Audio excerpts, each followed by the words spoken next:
Türkçe A1 Şimdiki zaman maanta waxaan baranaynaa fal haddeer socda taa oo lagu garto yor.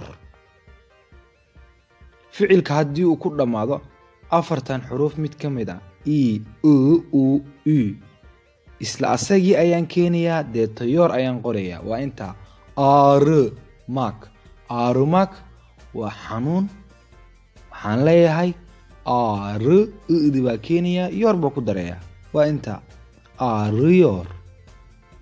uyumak oo kale baa u dambaysa waa seexasho micnaheeda. yor baan leeyahay di baa keenayaa deeto yor. waa intaa dabcan maagta ma eegaya mar walba ficil walba uu yahay. büyümek oo kale büyümek weynaasho ayay ka dhigan tahay. yor baa leeyahay büyüyor. di waa yor ku daraya. dabcan kuwa kalena waa la mid. haddii ficilka uu shaqal u dambeeyo, tusaale yazmak oo kale zee baa u dambaysa, waxaan samaynayaa shibanaha ka dambeeya ayaan eegayaa. yazmak waa qorid. shibanaha ka dambeeya hadduu yahay iyor baan keenayaa. hadduu yahay iyor.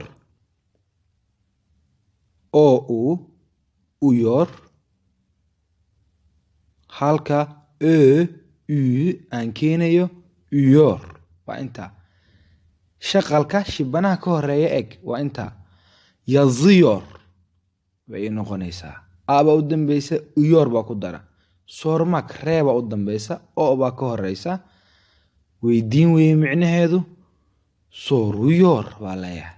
baa u dambaysa uyor baa doortay. inta kalena waa la mid. fiiro gaar ah haddii ficilka uu ku dhammaado ama sida ficilkan oo kale anlamak. baa u dambayso maaha anlamak.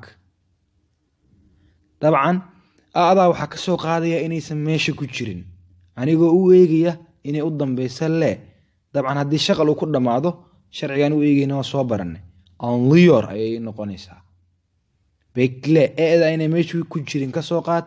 lee ay u dambaysay waxaan u egtaa haddii uu ku dhammaado shaqal oo kale. sugid weeye beklemek. bekliyor ayay noqonaysaa.